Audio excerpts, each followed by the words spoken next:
ওরে বাপরে, আমার সোনা আমাকে ফোন করেছে বলা।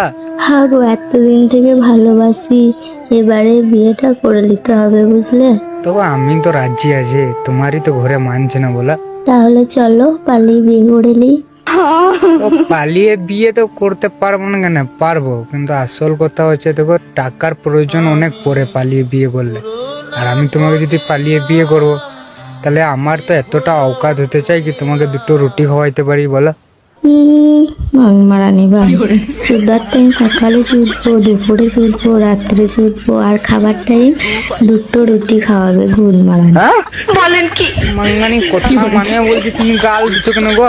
তোমার কথার গাঁড় মেরেছে, আমি 10টা রুটি খাই, দুটো রুটিতে আমার ভালো হবে না। বেশ গো, আমারই ভুল গো, তুমি 10টায় রুটি খাও মাংমনি পেতনি যদি। তুই আর আমাকে কি খাওয়াবি বে ফকির চোদা, এবারে আস।